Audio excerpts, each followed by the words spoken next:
মৃত্যু আদি সংকট যেটা,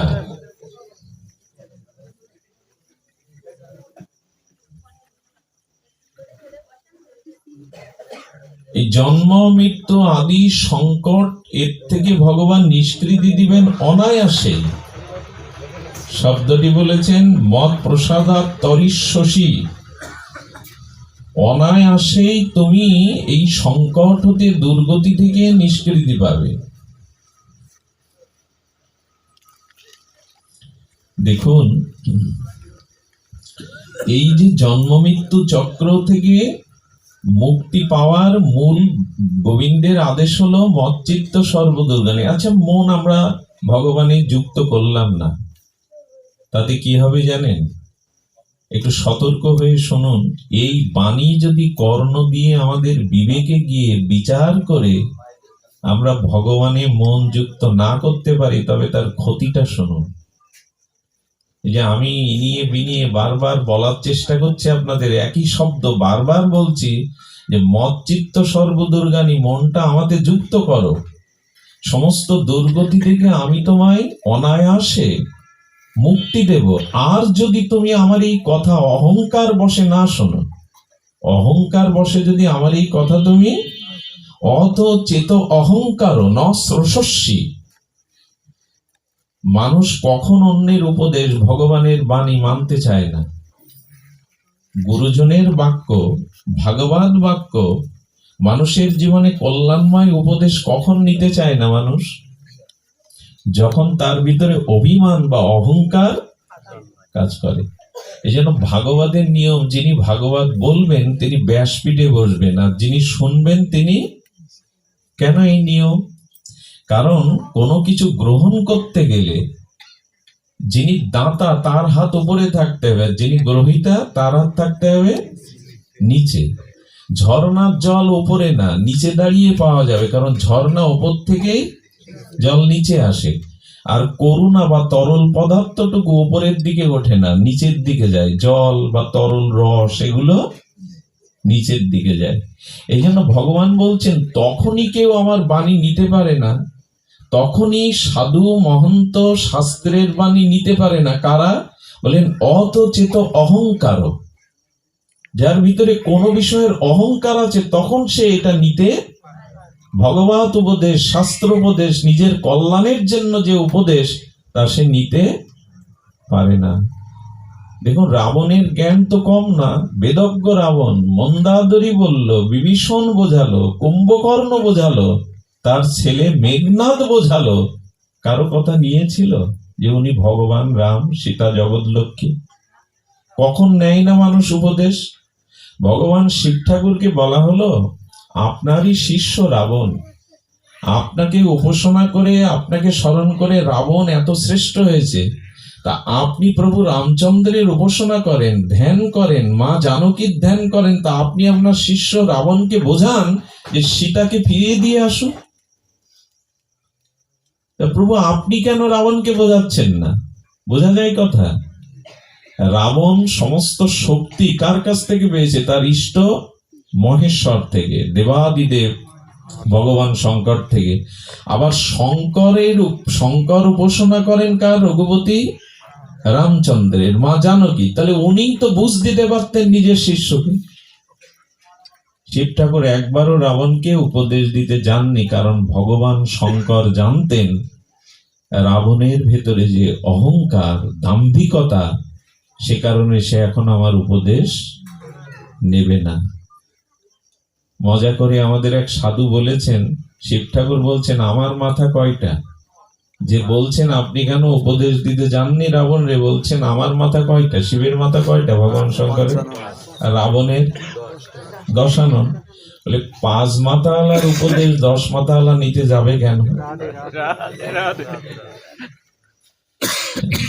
কে কি এসে বলছে কথা আমি মাটিতে বসে শুনবো? আমার একটু সম্মান আছে না, পদ প্রতিষ্ঠা আছে না? আমাকে কে বোঝাবে? আমি কম বুঝি, আমি কম জ্ঞানী, কম শিক্ষিত? যখনই আপনার মধ্যে কোনো অভিমান কাজ করবে, ভগবান বলছেন অত চেততাম অহংকারাৎ, যখনই তোমার ভিতরে কোনো অভিমান অহংকার মাথা ছেড়ে দেবে, তখন আর তুমি ভগবানের উপদেশ, সাধু উপদেশ নিতে সে যদি তুমি সর্বশ্রেষ্ঠ তপস্বী হও, রাবণের মতো বেদজ্ঞ শাস্ত্রজ্ঞ হও, মুনির সন্তান হও, অভিমান অহংকার থাকলে দুর্যোধনও নিতে পারেনি কৃষ্ণের উপদেশ। সরাসরি কৃষ্ণ শাস্ত্র দিয়ে না, সরাসরি দুর্যোধনের কাছে গিয়ে উপদেশ দিচ্ছেন, নিতে। আমাদের বর্তমান দশায় এই, আমরা শ্রদ্ধার সহিত নিরহংকারে কারো উপদেশ এখন নিতে রাজি নই। এই জন্য আমাদেরও পতন আর ঠেকাবার বা পতন রক্ষা করার কোনো উপায় বর্তমান সব শেষ হয়ে যাচ্ছে। জগৎ রক্ষা পাচ্ছে না কেন, সংসার রক্ষা পাচ্ছে না কেন? এর একটাই কারণ, অভিমান এবং অহংকার। এই দুটি জিনিস আমাদের ভগবানের আদেশকে, মঙ্গলময় উপদেশকে নিতে দেয় না। অথোচিত অহংকরণ শ্রোষস্যি, গোবিন্দ কি শব্দ দিয়েছেন দেখুন। অহংকারী ব্যক্তি আমারই কথা শ্রোষস্যি, শ্রবণ করে না। যাদের ভিতরে অভিমান অহংকার আছে, পদ প্রতিষ্ঠা ধন গৌরব, তারা আমার এই বাণী নিতে পারে না। না নেওয়ার কারণে কি হয়? ন শ্রোষস্যি বিনাশসি।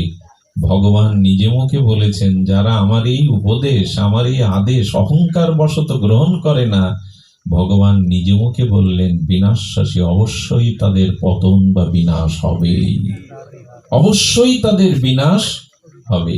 বিনাশসি, বিনাশ তো আমাদের হচ্ছে, জয়ী হতে পারছি না আমরা। এই জন্য ভগবানের বাণীকে, শাস্ত্র বাণীকে, শ্রী গুরু পাদপদ্মের বাণীকে আপনার জীবনে শ্রদ্ধার সহিত গ্রহণ করতে হবে। তাহলেই মন ভগবানে যুক্ত হবে, তখনই সর্বদুর্গতি হতে আপনি নিষ্কৃতি পাবেন। তার আগে কোনো পথ খোলা নেই। এই জন্য আমরা অহংকার, দেখুন পৃথিবীতে বড় পদ প্রতিষ্ঠা সম্মান পেয়ে তার অহংকার অভিমান আসেনি, এরকম ব্যক্তির পরিচয় হাতে গোনা। প্রায় সব পদ পেলে, ঐশ্বর্য পেলে, ক্ষমতা পেলে তার ভিতরে অহংকার অভিমান জাগে। যার আসেনি, কার আসেনি? যদি ভগবান কারো প্রতি বিশেষ কৃপা করেন, তখনই কেবল পদ পেয়ে সে অহংকারী হয় না। বোঝা গেল? তুলসীদার বলছেন, আপনি অহংকারের মতো পদ প্রতিষ্ঠা, বিদ্যা, রূপ, যৌবন, ধন, কুল পেয়েছেন, কিন্তু আপনার অভিমান নেই। কখন নেই? ভগবান যদি বিশেষ কৃপা কারো প্রতি করে, তখনই পদ পেয়ে গিয়ে অভিমানী হয় না। অবশ্য চৈতন্য চরিতামৃতে বলেছেন, ধনী পণ্ডিত কুলীনের বড়ই অভিমান, ধনী পণ্ডিত কুলীনের বড়ই অভিমান, দিনের অধিক দয়া করেন ভগবান। যারা দিন, তাদের ভগবান অধিক দয়া করেন। অধিক দয়া করেন কেন? কারণ ধনী পণ্ডিত এদের অভিমান বেশি। দেখুন, অভিমান একবার একটু দৃষ্টান্ত দেই, অপূর্ব দৃষ্টান্ত। নিশ্চয়ই আপনারা আপনাদের হৃদয়ে একটি সমাধান পাবেন যদি ধ্যান দিয়ে। ওই যে বলছেন, সব কিছুর মূলে হলো মন। মাথার যন্ত্রণা করলে ওষুধ মুখেই দিতে হবে, পাত যন্ত্রণা করলেও মুখে দিতে হবে, লিভারের যন্ত্রণা করলেও মুখে দিতে হবে, যে কোনো যন্ত্রণার ওষুধ দিতে হবে মুখে। তেমনি সব সমস্যার সমাধান হবে মনে। মন যদি ভগবান, মনে যদি আপনি এই বাণীকে দিতে পারেন, উপদেশকে দিতে পারেন, মনে যদি ভগবানকে যুক্ত করতে পারেন, তখনই সমস্যার সমাধান। ওষুধ কিন্তু যে কোনো যন্ত্রণার মুখে দিতে হবে, সমস্ত সমস্যার সমাধান মন ভগবানে যুক্ত হতে হবে, ওইখানে দিতে হবে। আমরা পূর্বে বলে এসেছি, অভিমান অহংকার কি ক্ষতি করে দেখুন। ব্রহ্মা সৃষ্টিকর্তা, সনক পিতা চতুর্মুখ ব্রহ্মা গেছেন ক্ষীরোদসাগরে, শেষ নাগের, অনন্ত নাগের শয্যায় ভগবান বিষ্ণু শুয়ে আছেন ওখানে। আচ্ছা, ব্রহ্মা যখন ক্ষীরোদসাগরে শেষ নাগের শয্যায় ভগবান বিষ্ণু শায়িত আছেন, ওইখানে ব্রহ্মা যাওয়ার পরে নারায়ণ তো বিষ্ণু তো নিদ্রামগ্ন ছিলেন, উনি ব্রহ্মাকে দেখে অভিবাদন বা প্রণাম বা উঠে দাঁড়াননি, আর দাঁড়াবারও কথা না। ব্রহ্মার অভিমান এলো, আমি সৃষ্টিকর্তা, আমাকে দেখে বিষ্ণু শুয়েই থাকলো। এই দেখুন, খুব ধ্যান দিতে হবে, একটা বড় দৃষ্টান্ত আমাদের সামনে, যে অভিমান কি করে, অহংকার জীবের কি ক্ষতি করে। ব্রহ্মার মনে অভিমান এলো, আমি তো জগৎ সৃষ্টি করে স্রষ্টা, প্রজাপতি আমি, তো আমাকে দেখে তার অন্তত একটু উঠে দাঁড়াবা উচিত ছিল। যেই বলেছেন আপনি শয্যায় শুয়ে আছেন, আমি প্রজাপতি ব্রহ্মা এলাম, আমাকে দেখে আপনার সম্মান, এই যে সম্মানের ইচ্ছাটাই হলো অহংকার। মানুষ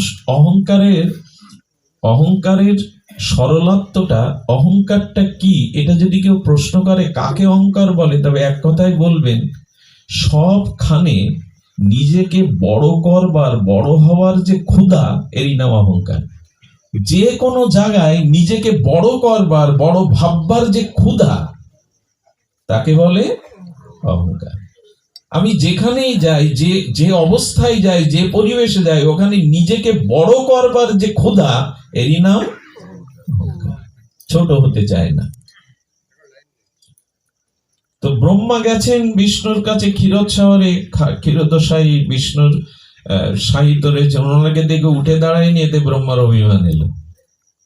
আপনি আমাকে দেখে শয্যা ত্যাগ করলেন না, সম্মান করলেন না। বললেন ব্রহ্মা, আচ্ছা তুমি নিজেকেই যে বড় অভিমান করছো, আমি তোমাকে দেখে সম্মান বা তোমাকে দেখে উঠে দাঁড়ায়নি। বলে হ্যাঁ, আমি সৃষ্টিকর্তা, আমাকে দেখে আপনার সম্মান করার ছিল। বিষ্ণু বলছেন, আচ্ছা আপনি সৃষ্টিকর্তা, কিন্তু আপনি তো আমার নাভি কমল থেকেই জাত হয়েছেন, এ কথা বলো না। আপনার জন্ম আমার নাভি কমল পদ্ম থেকে আপনি সৃষ্টি হয়েছেন, চিন্তা করতে পারেন। এই জন্য ভগবানের পুত্র বলা হয় ব্রহ্মাকে, ওনার নাভি কমল থেকে এসছে, উনি উঠে দাঁড়াতে যাবেন কেন? কিন্তু সৃষ্টি কার্য করেছেন, এত প্রজা সৃষ্টি করেছেন, কিছু করলেই তো একটা অভিমান আসে। বলে কেন আপনি আমাকে দেখে উঠে দাঁড়ালেন না, আমি সৃষ্টিকর্তা। বিষ্ণু বলছেন, আপনি তো আমার নাভি কমল থেকে জাত হয়েছেন, এই জন্য আপনি বড় না, আমাকেই আপনার মান্যতা দেওয়া উচিত। বিষ্ণু কম জান কি, যে আমি সৃষ্টি করেছি তোমায়? বলে আপনি আমাকে সৃষ্টি করেছেন কমল থেকে, কিন্তু সৃষ্টি কার্যটা তো আমি করেছি। বিষ্ণু তখন এগিয়ে বলছেন, আপনি সৃষ্টি করেছেন, কিন্তু সৃষ্টি করলেই কি হয়? পালন করি তো আমি, যদি পালন না হয় তো সৃষ্টি করে কি হবে?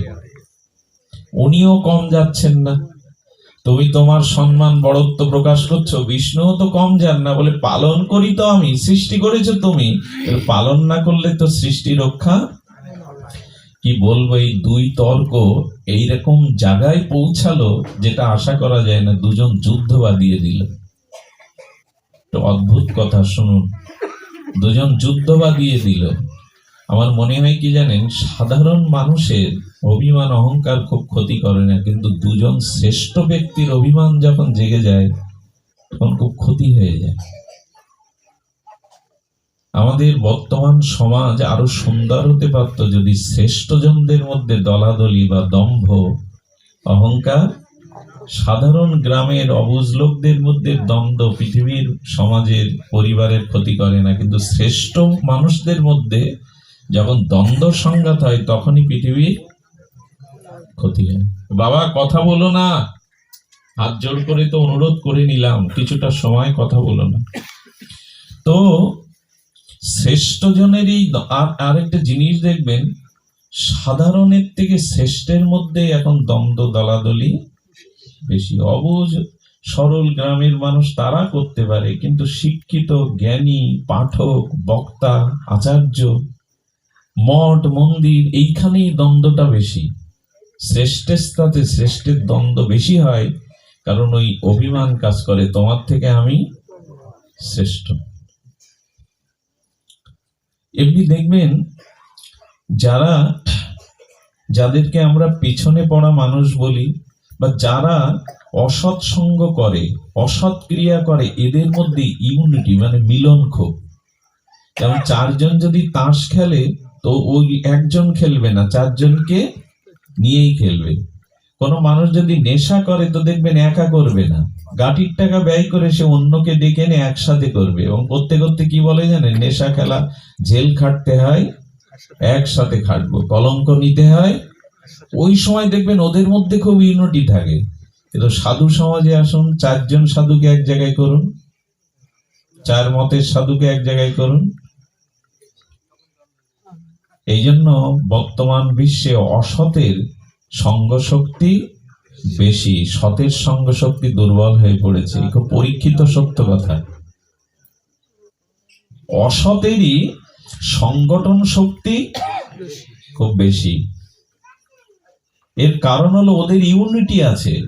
ওরা নেশা করতে গিয়ে বলে ধরা খেলে চারজন ধরা খাবো, কলঙ্ক নিলে চারজন, অপমান করলে চারজন অপমানিত হবো, জেল খাটবো। কিন্তু সৎ ব্যক্তি সর্বদা নিজেকে পাশ কাটাতে চায়। আমি বাঁচলেই হলো, আমি ভালো থাকলেই, আমার পথটা, আমার মন্দিরটা ঠিক থাকলেই হলো। এদের ইউনিটি, সতের সংগঠনের মধ্যে যেখানেই দেখবেন ইউনিটির অভাব, একতার অভাব। এই জন্য তো সৎ পিছিয়ে পড়ছে, অসৎ মাথা চাড়া দেওয়ার সুযোগ পাচ্ছে। রাম রাবণের যুদ্ধ পরে হয়েছিল, কিন্তু ঝগড়া হয়েছিল আগে দুই ভগবানের সাথে, রাম ভগবান আর পরশুরাম ভগবানের সাথে। খুব খুব মার্মিক কথা। কথাটা আপনাদের হৃদয়ে গেছে কিনা জানি না। রাম রাবণের যুদ্ধ হয় পরে, আগে দুই ভগবানের দ্বন্দ্ব ধনুক ভঙ্গে ওইখানে হয়েছিল, পরশুরাম আর রাম। তার মানে সতের যুদ্ধটা এখন আগে, তাই না? তো একবার মনে পড়ে, এক মহতের মুখে শুনেছিলাম, দুইজন বক্তাকে রাজা ডেকেছে, পণ্ডিত বক্তাকে, তার বাড়িতে একটু হরিকথা হবে।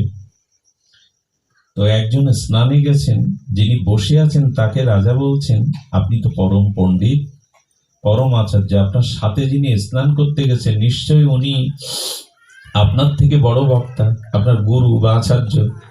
আরে রাখুন, ও কিছুই জানে না, আমার পাশ পাশ ঘুরে বেড়াচ্ছে, আরে আমি ঘোড়া হলেও ভেড়া। এবার ইনি যখন স্নানে গেছেন, উনি এসছেন, তখন রাজা বলছেন, মান্যবর আপনার থেকে উনি বুঝি শ্রেষ্ঠ, আপনার আচার্য? কি বলেন আপনি? ওই একই বলছেন, আমি যদি ঘোড়া হইও শিখছে আমার পাশে বসে। রাজা তো জ্ঞানী, রাজা তো মূর্খ না। বলছেন আপনারা সেবা নিতে আসুন। সেবার টেবিলে ঘাস আর কুটো দিয়েছে পাত্রে। বলছেন আপনি অপমান করছেন পণ্ডিতদের ডেকে? বললেন অপমান না, আপনারাই তো পরিচয় দিলেন। আপনারা কে? একজন বললেন ঘোড়া, একজন বললেন ভেড়া। তো ঘোড়া ভেড়ার খাদ্যই দিয়েছি আমি। দেখবেন একজন আলোচক, একমতের আলোচক, আরেকজন সাধু পাঠক যদি থাকে, সে কথাগুলোকে বিচার করতে থাকে, মেনে নিতে পারে না, শ্রদ্ধা ভক্তির অভাব থাকে। এবং অতগুলো কথার মধ্যে সে উঠে গিয়ে যে কথাটা তার স্বভাব বা মনোভূত না, ওই কথাটাই অন্যকে বলবে। উনি বলেছেন কিন্তু এটা তো ঠিক, অত ভালো কথাগুলো তার মনে একটিও কথা মনে যায়নি। যে কথাটা তার স্বভাব বিরুদ্ধ, সম্প্রদায় বিরুদ্ধ, ওটাই কালকে বলে বেড়াবে। এই কথা কি ঠিক হলো? কারণ সতের সঙ্গ শক্তি কম। এইটা যতদিন হিন্দুদের মধ্যে বা বিশ্বে না আসবে, সতের সঙ্গ শক্তি যতদিন না বৃদ্ধি পাবে, অসৎকে আমরা পরাভূত করতে পারবো না। একটা বাস্তব সত্য কথা বলি, সনাতন হিন্দুর ক্ষতি অহিন্দুরা যতটা না করে, হিন্দুরা তার থেকে শতাংশ দায়ী বেশি। স্বজাতির বিদ্বেষ, স্বজাতির ক্ষতি এরা চায়।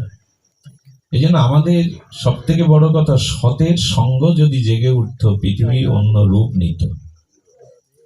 এই জন্য অভিমান অহংকার কি করে দেখেন, দুই শ্রেষ্ঠের মধ্যে নারায়ণ আর ব্রহ্মার যুদ্ধ লাগাটা ঠিক দাদা?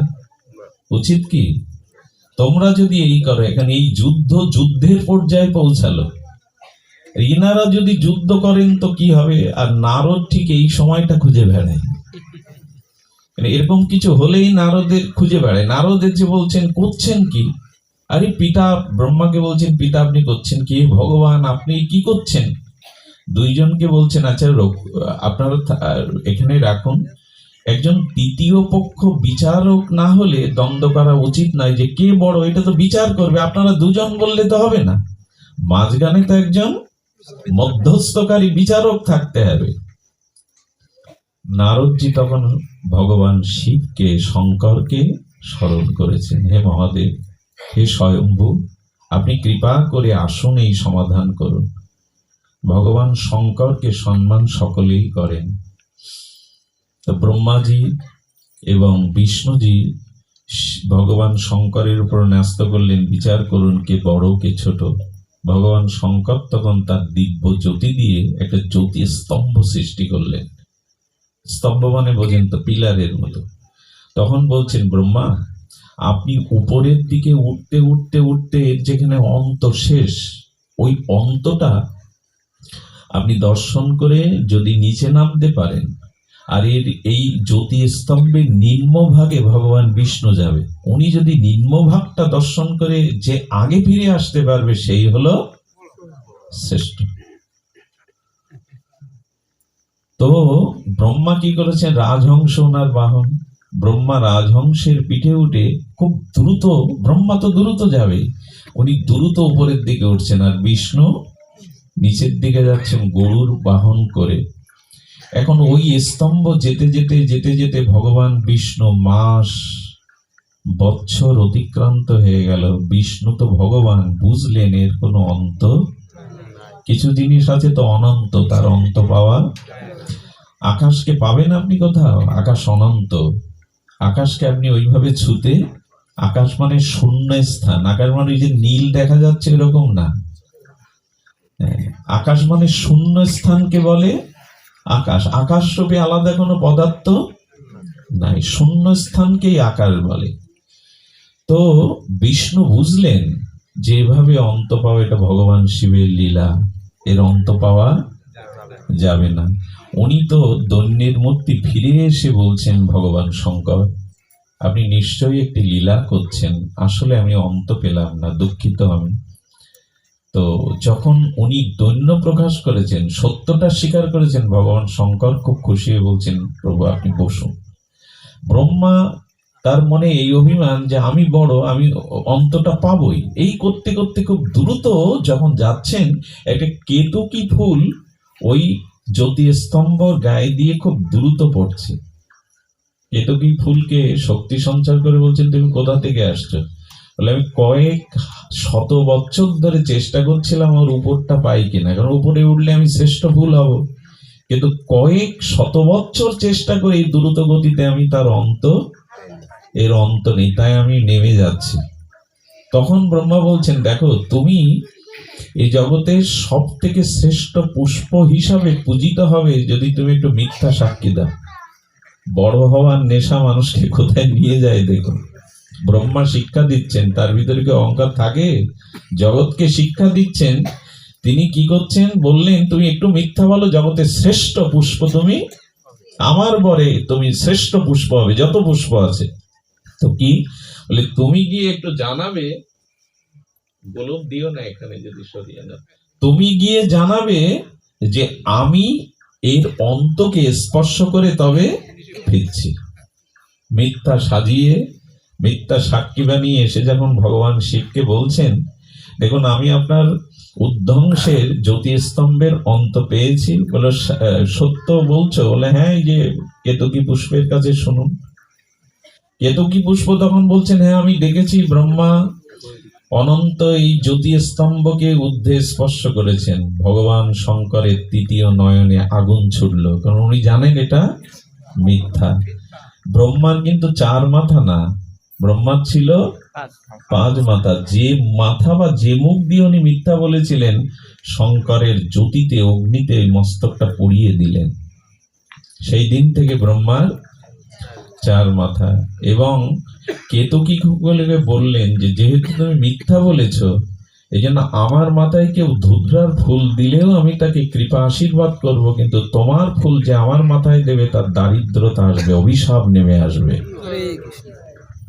এই জন্য কেতকী ফুল ভগবান শঙ্করের মস্তকে দেন না, এবং ব্রহ্মাকে বললেন, ব্রহ্মা, অহংকারের বশে পদ প্রতিষ্ঠার জন্য যে মিথ্যার আশ্রয় নিয়েছ, আমি অভিসম্পাদ দিচ্ছি, এই জগতে একটিও তোমার মন্দির তৈরি কোথাও হবে না, তোমাকে কেউ পূজাও করবে না। দেখুন অহংকার মানুষকে কোথায় নিয়ে যায়, পদ প্রতিষ্ঠা, অভিমান মানুষকে কোথায়। ব্রহ্মার কি অহংকার থাকে? বিষ্ণু কি যুদ্ধ করে? আসলে জগৎকে জানাচ্ছেন তারা অহংকারের পরিণতি কি। ব্রহ্মার মন্দির দেখেছেন কোথাও? এত ঘুরেছেন, তার পূজা কোথাও?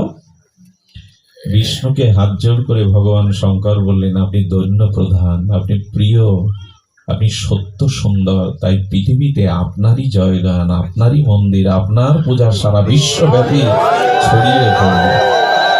ভগবান শঙ্কর এই আশীর্বাদ করলেন। আচ্ছা,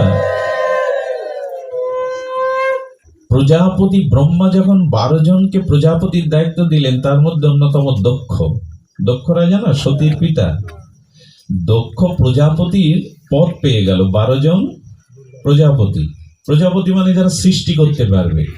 আর এই ওই যে বললাম, পদ প্রতিষ্ঠা, ধন, গৌরব, রূপ পেয়েও যার অভিমান আসেনি, জানতে হবে তার প্রতি ভগবানের বিশেষ কৃপা হয়েছে।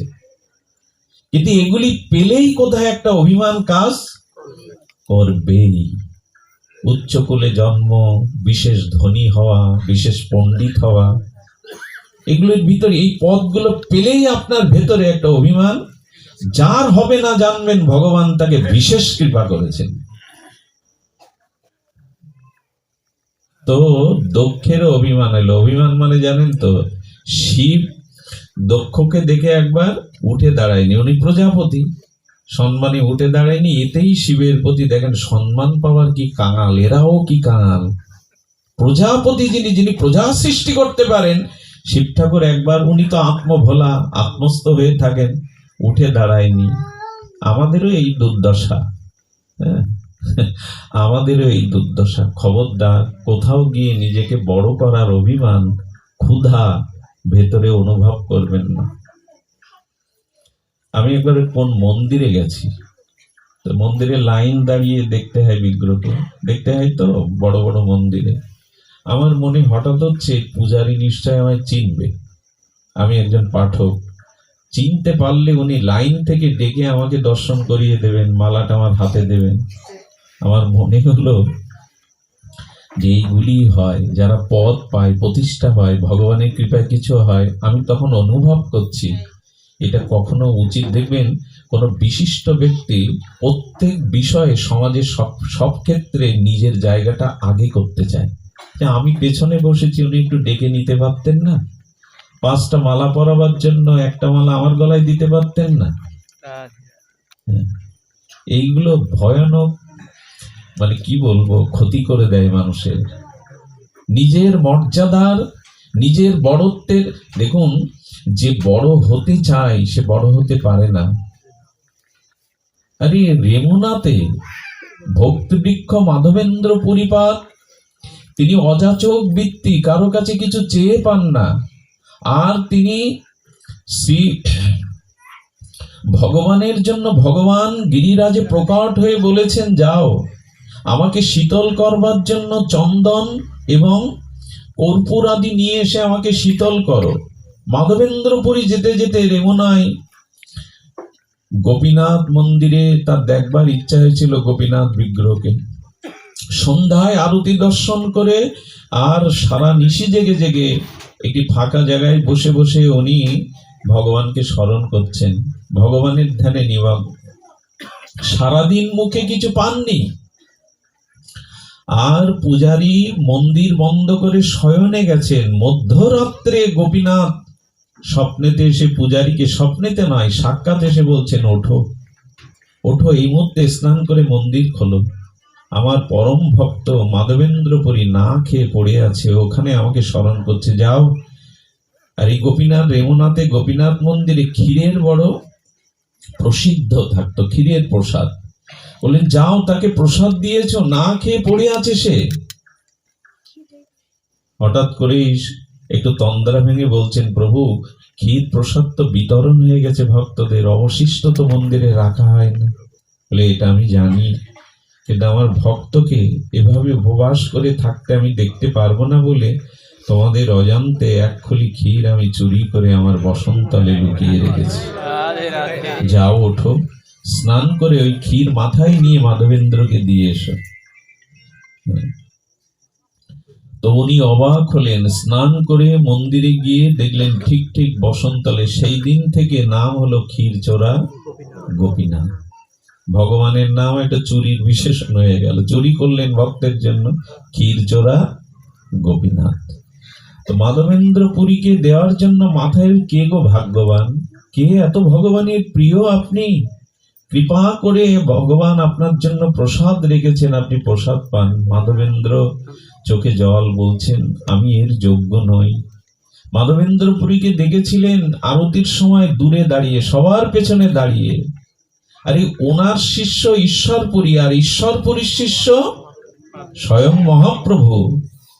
উনি প্রথমে বৃন্দাবন এ বিগ্রহ প্রকট করেন, 56 ভোগ লাগান। মাধবেন্দ্র পুরী আমাদের ভক্তি বৃক্ষ। তো উনি মন্দিরে আরতি দেখছেন সবার পেছনে দাঁড়িয়ে। আমাদের কি মনে, আমি পাঠক, আমি আচার্য, আমি অমুক মঠের সাধু, আমার তো সামনে দাঁড়াতে হবে, এরকম ভাবনা যেন মনে না আসে। মালাটা আমার গলে পড়ুক, পূজারী আমাকে চিনি ডেকে নিক, উনি একজন বক্তা, এইসব মাথায় যদি আসে ভক্তি দূরে সরে যাবে। ভক্তি সর্বদা দৈন্য চাই, দীনতা চাই। মাধবেন্দ্র পুরীকে প্রসাদ দিলেন, তাকে প্রণাম করে চলে এলেন। মাধবেন্দ্র পুরী ওই রাত্রেই প্রসাদ অল্প পেয়ে আঁচলে বেঁধে রাতেই ওই স্থান ত্যাগ করলেন। কেন জানেন? সম্মানের ভয়ে পুরী গেল পলাইয়া। কাল সকাল হলে এই ঘটনা চারিদিকে ছড়িয়ে পড়বে, আমাকে সম্মান করবে, এই হলো ভক্ত। রাতেই চলে গেলেন। আচ্ছা, সম্মান ভক্ত চাই না বলে কি ভক্ত সম্মান পায় না? যে চাই না সেই সম্মান বেশি পায়। পরের দিন কি হলো জানেন? ওই যেখানে মাধবেন্দ্র পুরী বসে ভজন করছিলেন, ওই মাটি কাড়াকাড়ি গড়াগড়ি শুরু হলো, সম্মান আরো বেশি পেল। উনি নেই, কিন্তু ওনার মাটিতে গড়াগড়ি দিয়ে ভক্তরা ধন্য হতে লাগলো, মাটি নিয়ে মারতে লাগলো। সম্মান যে না চায়, সম্মান তার পিছনে ছুটে বেড়াবে। চাইলে পাওয়া যায় না, চাইলে খুব কম হয়। দেখবেন যাদের চাওয়া অভ্যাস বেশি, এরা পায় না জগতে। এই জন্য সম্মান চাইলো যে শিব আমাকে